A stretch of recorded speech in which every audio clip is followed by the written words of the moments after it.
کا ہے، یہ جو کچھ نظر آ رہا ہے کہ اللہ کے اسم خالق کی تجلی کا بھی سایہ ہے۔ اتنا عظیم عالم، لوگ کیونکہ لغت نہیں سمجھے، لینگویج نہیں سمجھے، فلسفی نہیں سمجھے، کہنے لگے کافر ہیں۔ اور اہل سنت کے ہاں بھی ایسا ہی بڑا عالم گزرا ہے، ابن عربی، جس پر یہاں یورپ میں پی ایچ ڈی ہو رہے ہیں۔ ابن عربی نے تفسیر قرآن لکھا ہے 100 والیوم میں، برٹش میوزیم میں موجود ہے، 100 والیوم میں۔ اس سے پہلے کسی عالم نے تفسیر نہیں لکھی تھی، اتنے بڑے عالم، مگر جب انہوں نے صوفیت کی بات کی، یہ علم کی بات کی، فصوص الحکم لکھی، تو لوگ اس کی لینگویج نہیں سمجھ سکے، کہنے لگے کافر ہے۔ صلوات پڑھی محمد وعلیہ۔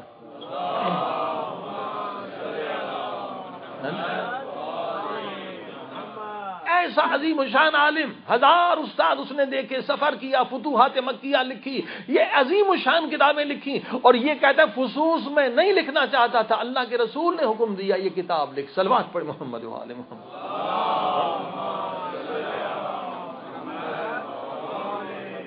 اور یہ معمولی کتاب نہیں، اس کی شرح امام خمینی جیسے عالم لکھتے ہیں، فصوص الحکم، ایسی عظیم الشان کتاب ہے۔ کہتے ہیں انسانوں کی جو کتابیں ایک جو ہے، یہ سرچ ہوا ہے، ریسرچ ہوا ہے کہ اب تک جتنی کتابیں لکھی گئی ہیں نا، انسان کی کسی کتاب پر اتنی شرح نہیں لکھی گئی جتنی ابن عربی کی اس کتاب پر۔ صلوات پڑھی محمد وعلى محمد۔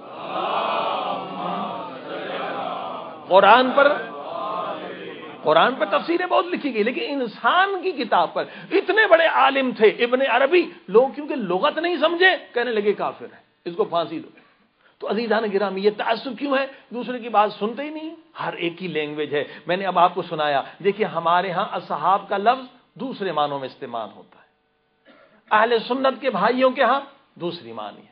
اب جب ہم اصحاب کی بات کرتے ہیں، ہم اس طرح سے استعمال کرتے ہیں یہ لفظ جیسے قرآن میں آیا ہے، لیکن اہل سنت کے بھائی اس طرح سے استعمال نہیں کرتے۔ انہوں نے خاص ایک اصطلاح بنائی ہے، صحابی وہ ہے، وہ بھی 4-5 تعریفیں آپ سن چکے ہیں، جو رسول خدا پر ایمان لائے، وہ ہے صحابی، ٹھیک ہے، دیکھے بھی ایمان لائے۔ لیکن ہمارے ہاں یہ تعریف نہیں ہے، ہمارے ہاں تعریف وہی ہے جو قرآن نے سورہ یوسف میں، سورہ یوسف کا 12واں نمبر 30 نمبر آیت ہے، یا صاحب یہ سجن، او میرے قید خانے کے 2 صحابیوں۔ یہ کون ہے؟ دونوں کافر ہیں۔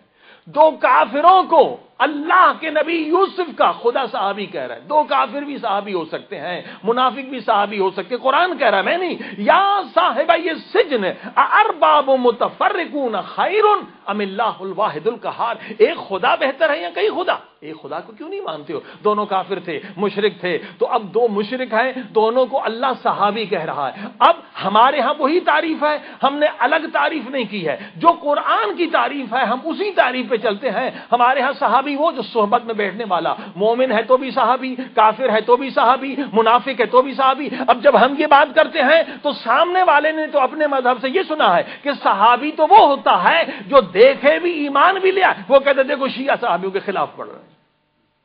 آپ سمجھ رہے ہیں اصل بیریئر کیا ہے؟ لینگویج کا، اصطلاح کا۔ اب جیسے ابھی مشکلات ہوئی ہیں، اس وقت بھی ابن عربی کے لیے مشکلات تھی، انہوں نے الگ لینگویج بنائی۔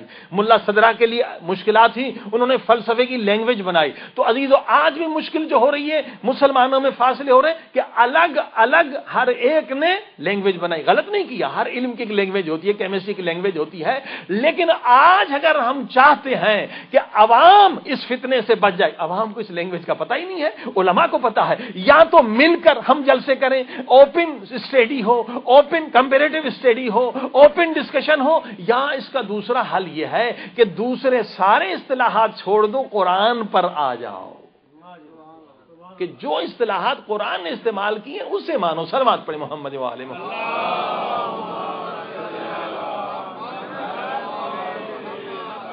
یہ جو الگ الگ اصطلاحات بنے، اس سے تفرقہ بازی ہو رہی ہے۔ تو عزیزان گرامی، اب آپ کہتے ہیں ایکسٹریمزم یہاں سے بنتا، اور پھر ایک چیز کو اتنا بڑھا دیتے ہیں، جب دوسرے کو سننا ہی نہیں دیتے، دوسرے فرقے کے پاس جاؤ نہیں، جو بھی بھوسا بھر دیتے ہیں دماغ میں، وہ جو بھی غلط بات، بھوسا ہی ہے غلط بات، وہ چل جاتی ہے۔ ایک چیز کو بڑھا دیتے ہیں جس کا وجود ہی نہیں۔ ایکسٹریمزم کہاں سے بڑھتا ہے؟ مثلا اگر کسی کی تعریف کرنے پر آئیں، اسے خدا بنا دیتے، جیسے عیسائیوں نے حضرت عیسیٰ کو خدا بنا دیا۔ اگر جانے دیتے اپنی عوام کو کہ مسلمانوں کے جا کے سنو، وہ کہتے ہیں خدا نہیں تو کیا، ان کا کوئی باپ ہے تو وہ خدا ہے، تو اگر مسلمانوں کے پاس آ جاتے تو دلیل سنتے کہ بھائی ان کے تو ماں تو تھی نا، حضرت آدم کی تو نہ ماں ہے نہ باپ ہے، وہ کیوں نہیں خدا؟ صلوات پڑھی محمد والے۔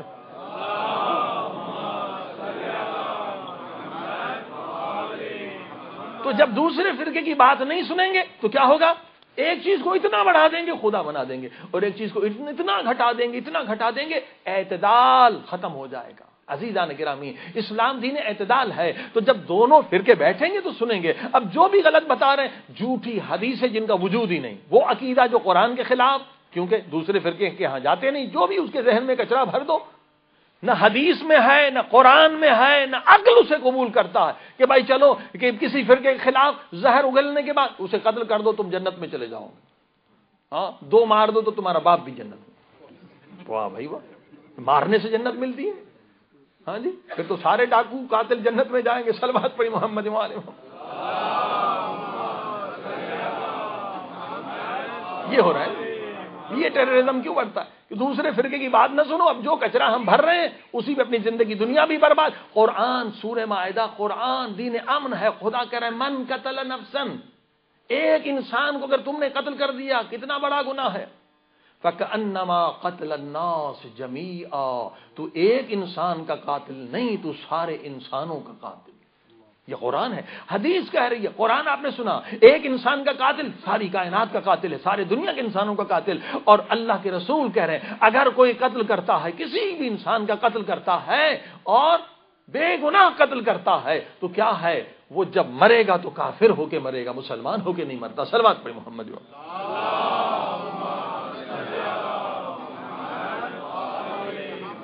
عرض کیا بھائی اسلام میں زبردستی نہیں ہے کہ زبردستی چاقو کے ذریعے سے، تلوار کے ذریعے سے، بندوق کے ذریعے سے مسلمان بناؤ۔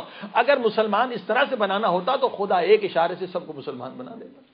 اگر کافروں کو قتل ہی کرنا تھا تو خدا کافروں کو رزق کیوں دے رہا ہے؟ کافروں کو بھی اللہ نے نہیں مارا، جو سب سے بڑا دشمن ہے اللہ نے شیطان کو بھی نہیں مارا۔ صلوات پڑھی محمد وعلى محمد۔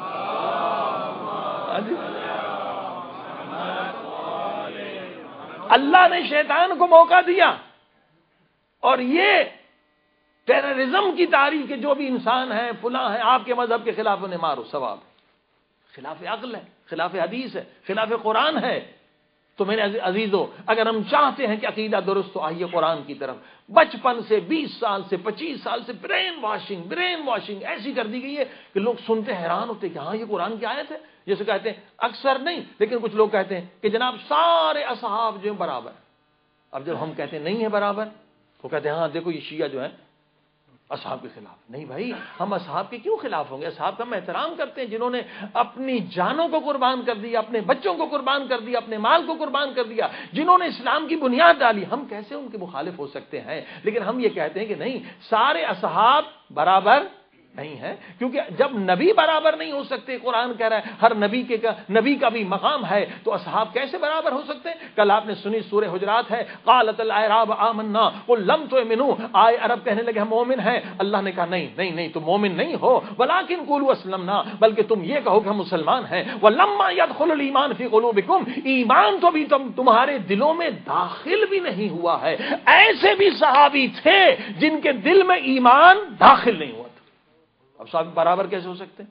اور ایسے بھی تھے جو بہت ایمان سے شرمسار تھے، ایمان ہی ایمان تھا۔ تو عزیزان گرامی، یہ ایکسٹریمزم ہے، ایک چیز کو اتنا بڑھا دے جس کا وجود نہیں، جو حقیقت قرآن میں نہیں ہے، اپنے فرقے والوں کو اس طرح سے میں نے عرض کیا۔ دوسری آیت آپ نے سورہ توبہ کی کل آپ نے سنی، 74 آیت، کتنی صاف آیت ہے۔ یحلفون باللہ ما قالوا ولقد قالوا کلمۃ الکفر وکفروا بعد اسلامہم، کہ یہ لوگ کہتے ہیں کہ ہم نے کفر کا کلمہ نہیں کہا۔ اے میرے محبوب، اللہ کہہ رہا ہے یہ جھوٹ بول رہے ہیں، انہوں نے آپ کو گالیاں دی، رسول خدا کو گالیاں دی تھی۔ یہ کون ہے؟ یہ بھی ساتھ رہنے والے ہیں، کیونکہ ہمارے ہاں جو بھی ساتھ رہے انہیں صحابی کہتے ہیں، ہمارے ہاں تعریف اور ہے۔ قرآن کہہ رہا ہے ساتھ رہنے والے تھے، نبی کو برا بھلا کہا اور کفر کا کلمہ کہا، پھر کیا؟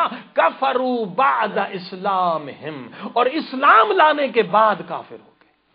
اور آپ نے اہل سنت کی تفاسیر سے سنا کہ 15 منافق تھے جو نبی صلی اللہ علیہ وسلم کو قتل کرنا چاہتے تھے۔ صلوات پڑھیں محمد وعلى۔ اب اگر ہماری بات صحیح سنائی جائے، صحیح بتائی جائے کہ بھئی شیعہ یہ کہہ رہے ہیں کہ 15 منافق تھے جو نبی کے قاتل تھے، نبی کو قتل کرنا چاہتے تھے، ہم انہیں نہیں مانیں گے، تو ظاہر ہے کہ جو سنی عوام ہوگی وہ بھی کہے گی صحیح کر رہے ہیں، ہم بھی انہیں نہیں مانتے۔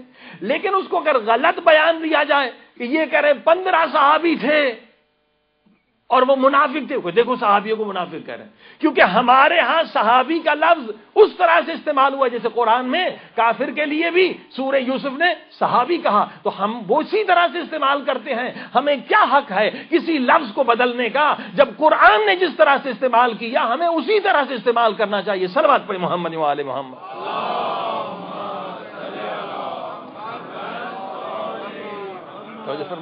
عزیزان گرامی، اب آپ سنیں گے کہ ٹھیک ہے 15 منافق تھے، کیونکہ اکثر کہتے ہیں بھائی ایک ابن ابے یہ منافق تھا، نہیں، ایسا نہیں کہ صرف 15 منافق تھے، بہت زیادہ تھے منافق۔ اب پڑھیے قرآن، سورہ احزاب 33ویں قرآن مجید کی سورہ ہے اور 12ویں آیت، وَإِذْ يَقُولُ الْمُنَافِقُونَ، منافق کہنے لگے، وَالَّذِينَ فِي قُلُوبِهِم مَرَضٌ، آپ سن چکے ہیں قد جاءکم من اللہ نور و کتاب مبین کی تفسیر میں کہ فخر الدین رازی اہل سنت کے عالم نے کہا جب وہ آ جائے یعنی چیز اور ہے، جیسے میں نے مثال دی گلاس اور پیپر، تو پیپر الگ ہے، گلاس اور، یہاں کیا ہے؟ منافق اور وہ لوگ جن کے دلوں میں مرض ہے۔ تو 3 گروپ ہو گئے نا، ایک تو صحیح سچے مسلمان سچے صحابی، اور ایک منافقین کا ٹولہ، اور تیسرا وہ ٹولہ جن کے دل میں مرض ہے۔ وہ کیا کہنے لگے؟ ما وعدنا اللہ ورسولہ الا غرور، رسول کا وعدہ بھی جھوٹا ہے، دھوکہ ہے، اور اللہ کا وعدہ بھی جھوٹا ہے، دھوکہ ہے۔ 2 گروپ ہیں، ایک منافقوں کا گروپ ہے اور ایک ان لوگوں کا گروپ ہے جن کے دلوں میں بیماری ہے، مرض ہے۔ ہم کہتے ہیں یہ دونوں صحابی تھے، کیونکہ قرآن یہ کہہ رہا ہے کہ نبی کے ساتھ اگر کافر بھی رہے تو سورہ یوسف نے اسے صحابی کہا ہے۔ ہم کہتے ہیں یہ دونوں گروہ صحابی تھے، منافق بھی تھے اور وہ بھی تھے جن کے دلوں میں مرض ہے۔ ہم انہیں نہیں مانتے کیونکہ قرآن یہ کہہ رہا ہے کہ یہ رسول کو دھوکے باز کہہ رہے تھے۔ توجہ فرمائے۔ لیکن اگر یہ بات کو الٹ کے کوئی جا کے اہل سنت کو سنائے گا تو کہیں گے دیکھو یہ اصحاب کو برا بھلا کہہ رہے ہیں۔ نہیں بھائی، لفظ کو سمجھے۔ ہمارے ہاں اصحاب اس طرح سے استعمال ہوتا ہے جیسے قرآن نے استعمال کیا ہے کہ جو نبی کے ساتھ رہا، صحبت میں رہا، چاہے مسلمان ہو، چاہے کافر ہو، چاہے منافق ہو۔ آپ نے اپنی الگ اصطلاح بنائی ہے، لیکن ہم کیسے اپنی الگ اصطلاح بنائیں جبکہ قرآن نے اجازت نہیں دی ہے؟ ہم اس لفظ کو ویسے استعمال کرتے ہیں جیسے اللہ نے کیا ہے۔ صلوات پڑھیں محمد و آل محمد۔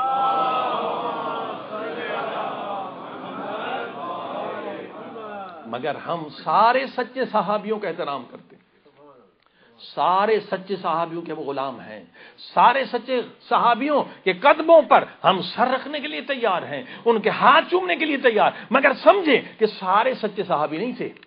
اگر سارے سچے ہوتے تو سورہ منافقون کیوں نازل ہوتا؟ یہ آپ سن رہے ہیں سورہ احزاب، ایک منافق تھے اور دوسرے وہ جن کے دل میں بیماری تھی، کہنے لگے خدا بھی دھوکے باز نعوذ باللہ اور رسول بھی دھوکے باز۔ اب کیا ہے کہ اپنی عوام کو بچپن سے سنایا گیا نہیں سارے صحابی نور ہیں، ایسا تو نہیں، کچھ لوگوں نے، نہ کہ سب نے، تو ان کا ایک برین بن چکا ہے کہ ہاں سارے صحابی، یہ کیوں صحابی کے؟ قرآن کہہ رہا ہے بھائی، لہذا ٹیررزم ایکسٹریمزم سے نکلے گا انسان تب جب کمپیریٹو اسٹڈی کرے گا، دونوں اسٹڈی کریں۔ اگر حکومتیں چاہتی ہیں کہ ملک میں، پاکستان میں اور جگہ امن آ جائے، یہ بم کے دھماکے نہ ہوں، ٹیررزم نہ ہو، تو کیا کریں؟ اسکول میں بچپن سے بچوں کو سب کتابیں پڑھائیں، شیعوں کی بھی پڑھائیں، سنیوں کی بھی پڑھائیں، ہاں جی، عیسائی مذہب بھی پڑھائیں، یہودی بھی پڑھائیں، تو خود بخود ٹیررزم کا خاتمہ ہو جائے گا۔ بچپن سے ایک بچے کے ذہن میں زہر ڈالا جاتا ہے تو ظاہر ہے وہ بڑا ہو کر بم ہی کی طرح پھٹتا ہے۔ صلوات پڑھی محمد و آل محمد۔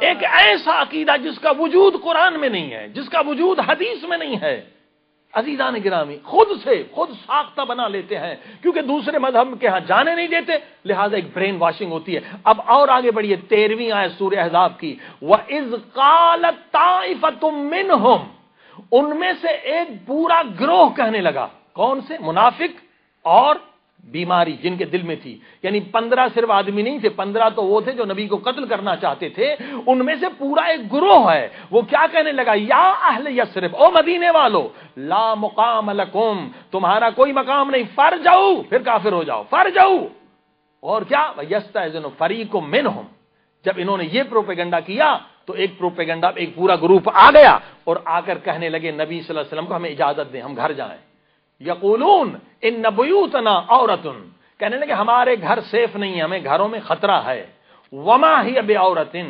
یریدون الا الفرار، خدا کہہ رہا ہے یہ جھوٹ بول رہے ہیں، ان کے گھر میں کوئی خطرہ نہیں، یہ بھاگنا چاہتے ہیں، صلوات پڑھی محمد و آل محمد۔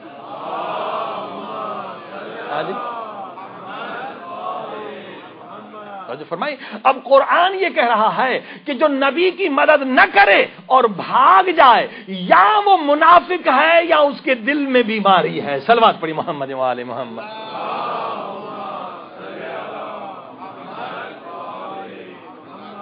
اب جو منافق ہے ہم اسے بھی نہیں مانتے، اور جس کے دل میں بیماری ہے ہم اسے بھی نبی کا سچا صحابی نہیں مانتے۔ عزیزان گرامی، کیوں یہ آیت جو آپ سن رہے ہیں 81 آیت ہے سورہ آل عمران کی، وَإِذَا خَذَ اللَّهُ مِيثَاقَ النَّبِيِّينَ لَمَا آتَيْتُكُم مِّن كِتَابٍ وَحِكْمَةٍ، کہ اللہ نے سارے نبیوں سے عہد لیا کہ آخری زمانے میں میرا نبی آئے گا، اس پر ایمان بھی لانا اور اس کی نصرت بھی کرنا، سارے نبیوں نے عہد کیا۔ اب 82 آیت میں خدا یہ فرما رہا ہے فَمَن تَوَلَّىٰ بَعْدَ ذَلِكَ فَأُولَٰئِكَ هُمُ الْفَاسِقُونَ، اگر تم اس عہد سے پھر گئے، یعنی خدا نبیوں سے کہہ رہا ہے، آدم سے لے کر عیسیٰ تک سارے نبیوں سے اللہ یہ فرما رہا ہے، اگر تم نے میرے نبی کی مدد نہ کی، اگر تم میرے نبی کی نصرت میں پیچھے رہ گئے تو تم میرے نبی نہیں رہو گے بلکہ فاسق ہو جاؤ گے۔ یہ ہمارے نبی کی شان ہے کہ اگر 1,24,000 نبی، ہمارے پیارے نبی حضرت محمد مصطفیٰ صلی اللہ علیہ وآلہ وسلم کی مدد نہ کریں تو نبی نبی نہیں رہتے بلکہ فاسق ہو جاتے ہیں۔ اگر نبی ہمارے نبی کی مدد نہ کرے تو فاسق ہو جائے۔ اگر کوئی مسلمان میدان جنگ میں بھاگ جائے تو ہم اسے مومن نہیں سمجھتے، ہم اسے فاسق سمجھتے ہیں یا منافق سمجھتے ہیں۔ اب مجھ سے نہ پوچھیں کہ کون کون بھاگ گیا، اپنی اپنی تاریخ کی کتابیں دیکھ لیں کہ جنگ احد میں کون بھاگا، جنگ بدر میں کون بھاگا۔ جو نبی کو میدان میں چھوڑ کے بھاگ جائے ہم اسے صحابی نہیں مانتے، یعنی سچا صحابی نہیں مانتے۔ عزیزو، ٹیررزم، ایکسٹریمزم، فرقہ پرستی، قوم پرستی، یہ لعنتیں کب ختم ہوں گی؟ جب مل کے ہم جلسے کریں اور گفتگو کریں، اوپن ڈسکشن کریں۔ اور میں جو حوالے کل بھی میں نے دیے تھے اور ٹی وی پہ مسلسل آ رہے تھے، سارے اہل سنت کے تفاسیر، 40 شیعہ تفاسیر اور 40 اہل سنت کی تفاسیر، جبکہ ریسرچ اس پہ زیادہ کی گئی ہے کئی 100 تفاسیر کے دیکھنے کے بعد۔ تو یہاں سارے شیعہ بھی متفق اسی سورہ احزاب کی آیت کے بارے میں کہ منافق کہنے لگے کہ رسول بھی دھوکے باز ہے نعوذ باللہ اور خدا بھی، اور منافقوں کے ساتھ وہ لوگ بھی کہنے لگے جن کے دل میں مرض تھا، جن کے دل میں بیماری تھی۔ اب اس آیت کے بارے میں تفسیر کبیر اہل سنت کی تفسیر ہے، انہوں نے بھی یہی لکھا کہ یہ منافق تھے، جنگ میں بھاگنا چاہتے تھے، گھروں میں واپس جانا چاہتے تھے، رسول خدا کو چھوڑنا چاہتے تھے۔ تفسیروں کے نام سنتے جائیں، یہ سارے اہل سنت کی تفاسیر ہیں، تقریباً 40 کے قریب اہل سنت کے تفاسیر دیکھیں گے آپ ٹی وی پہ، اور اسی طرح سے یہ حوالے آتے رہیں گے۔ اور اہل تشیع کی تفاسیر، بحر المحیط ہے، بحر المدید ہے، تفسیر تحریر ہے، تفسیر حدیث ہے، بحر العلوم ہے، بیان المعانی ہے، تفسیر مظہری ہے، تفسیر منیر ہے، تفسیر وسیط ہے، تفسیر الوسیط ہے، تفسیر روح البیان ہے، تفسیر زلال ہے، زلال القرآن ہے، تفسیر غرائب القرآن ہے۔ ان ساری تفاسیر کی کتابوں میں ایک ہی بات لکھی ہوئی ہے کہ یہ سچ ہے۔ ایک گروپ جو تھا وہ رسول خدا کی یہ کہنے لگا نعوذ باللہ دھوکے بعد، اور کہنے لگا ہمیں واپس جانا چاہتے ہیں، ہم آپ کی نصرت نہیں کرنا چاہتے۔ صلوات پڑھی محمد و آل محمد۔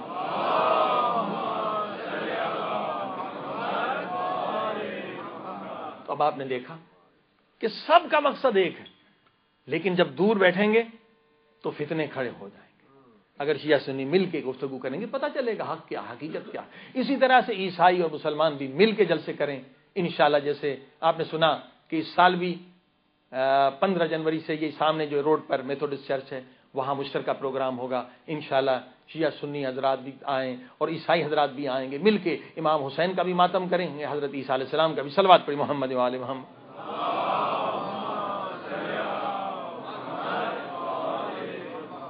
اور اس انٹرفیتھ کے پروگرام کے بعد تقریباً 30 عیسائی پریسٹ سے جو ملاقات تھی وہ یہی کہنے لگے کہ پہلے ہم آپ کے بارے میں کچھ الٹا سوچتے تھے، غلط سوچتے تھے، لیکن اب جب ہم نے آپ کو دیکھا، ہم نے دیکھا ہمارا اور آپ کا ایک مقصد ہے۔ جب ہم نے کہا بھی ہم بھی حضرت عیسیٰ کا انتظار کر رہے ہیں، آپ بھی انتظار کر رہے ہیں، سب کا مقصد ایک ہے، تو غلط فہمیاں دور ہو جائیں گی۔ صلوات پڑھی محمد و آل محمد۔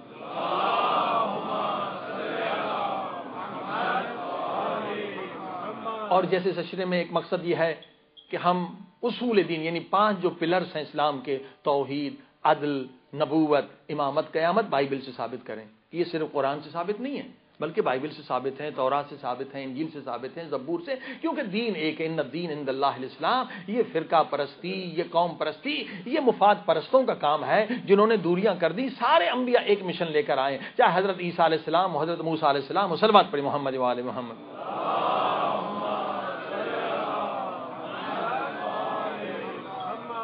عزیزان گرامی، عجیب آیت ہے قرآن کریم کی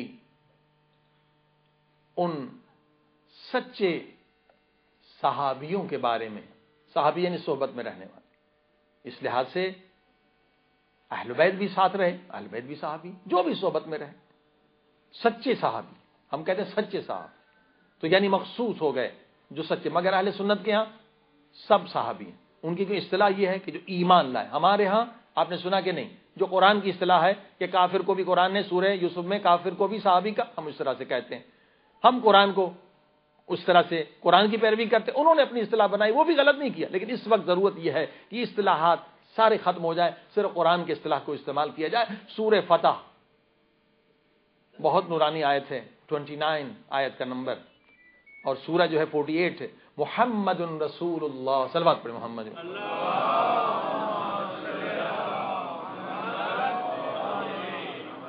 والذین معہ، اللہ کے رسول ہیں، سرکار مصطفیٰ، اور جو ان کے ساتھ ہیں۔ اب یہ وہ ساتھی ہیں، وہ صحابی ہیں جو سچے ہیں، ان کی اللہ نے صفات بتائیں۔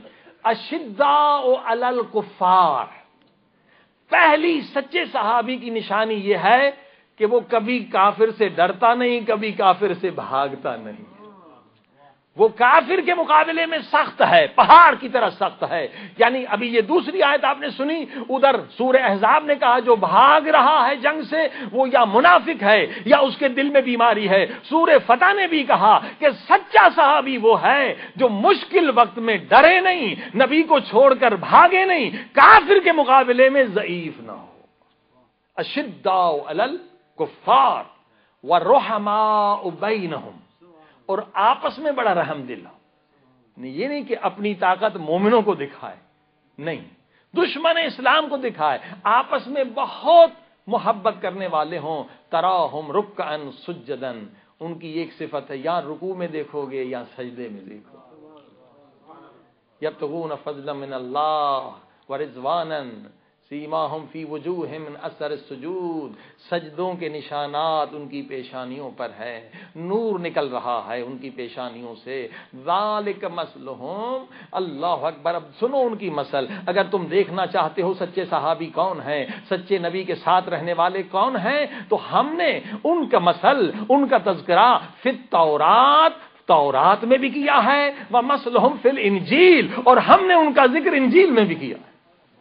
دیکھیے سچے صحابی کی نشانیاں سنی آپ نے، کہ کافر سے کبھی ڈرنے والا نہ ہو، کبھی بھاگنے والا نہ ہو میدان سے، مومن سے سختی سے پیش نہ آنے والا ہو، اور سجدے میں نظر آئے یا رکوع کرتا ہوا نظر آئے، اور ان کا ذکر قرآن یہ کہہ رہا ہے کہ تورات میں بھی ہے، انجیل میں بھی ہے۔ اسی طرح سے سورہ اعراف کی آیت ہے، الذین یتبعون الرسول النبی الامی الذی یجدونہ مکتوبا عندہم فی التوراۃ والانجیل، میرے محبوب ہم نے تمہارا ذکر تورات میں بھی کیا ہے، انجیل میں بھی کیا۔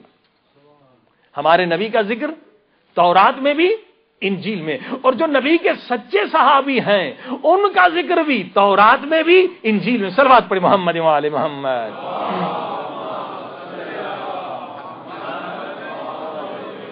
عزیزوں اب تو آسان ہو گیا نا کہ یہ قیامت تک آیت ہے کہ کوئی ہمارے پیارے نبی کا ذکر تورات سے نہیں مٹا سکتا، انجیل سے نہیں مٹا سکتا، کسی کو طاقت نہیں جتنی بھی تحریف کریں۔ اسی طرح سے جیسے عیسائی یہودی ہمارے نبی کا ذکر نہیں مٹا سکتے، جو نبی کے اصلی سچے ساتھی ہیں ان کا ذکر بھی نہیں مٹا سکتے۔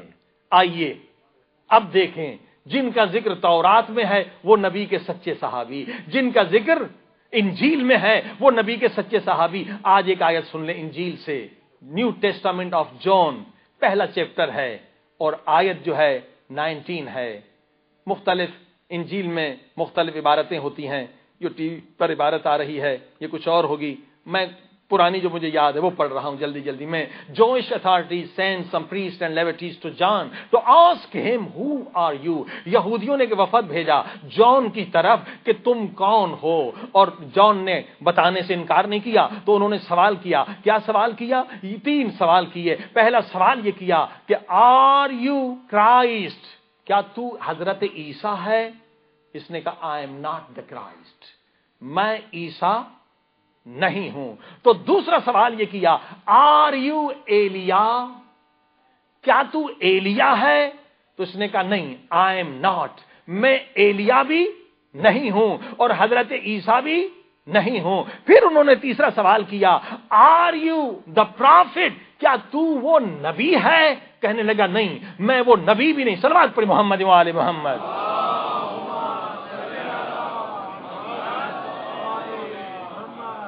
عجیب منزل ہے، کیا کہا؟ 3 سوالات کیے۔ پہلا کیا آپ عیسیٰ ہیں؟ کہا میں عیسیٰ نہیں ہوں۔ دوسرا سوال کیا آپ ایلیا ہیں؟ کہا میں ایلیا نہیں۔ کیا آپ وہ نبی ہیں؟ کہا میں وہ نبی نہیں۔ اب پہلے عیسائیوں سے سوال کر سکتے ہیں، اے عیسائیوں، اے یہودیوں، آپ 3 شخصیتوں کے انتظار میں تھے نا، حضرت عیسیٰ تو آ گئی لیکن ایلیا کہاں؟ ایلیا کا نبی کہاں؟ نہیں جواب دے سکتا کوئی عیسائی۔ آپ ان سے ڈسکس کریں کہ آپ کے بائبل میں ہے، انجیل میں ہے کہ 3 شخصیتیں، بلکہ ایلیا کا ذکر انجیل میں بھی ہے، تورات میں بھی ہے۔ یہ ایلیا کون ہے؟ عیسائیوں سے جا کر پوچھیں، عزیزان گرامی، اہل سنت سے جا کر پوچھیں ایلیا کون ہے، اہل تشیع سے پوچھیں ایلیا کون ہے۔ اور بائبل میں 20 سے زیادہ مرتبہ ایلیا کا لفظ آیا ہے۔ یہ ایلیا کون ہے؟ لکھتے ہیں ایلیا وہ ہے جو ابراہیم کے زمانے میں بھی تھا، ایلیا وہ ہے جو عیسیٰ کے زمانے میں بھی تھا، ایلیا وہ ہے جو موسیٰ کے زمانے میں بھی تھا، ایلیا وہ ہے جو ہر نبی کے زمانے میں ہے، ایلیا وہ ہے جو مشکل میں گرفتاروں کا مشکل کشا ہے۔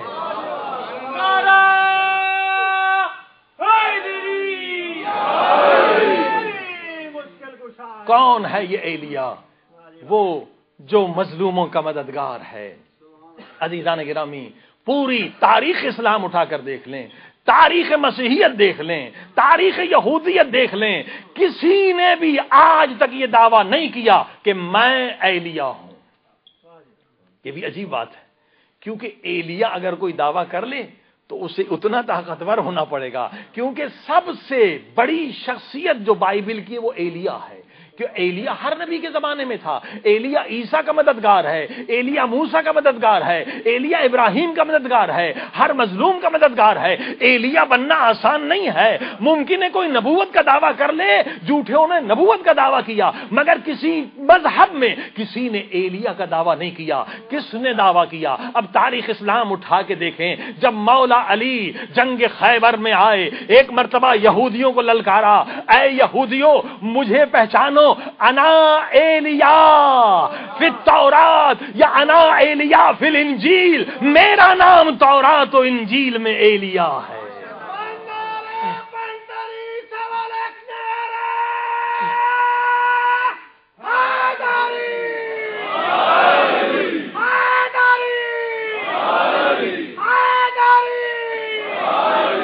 اللہ اکبر۔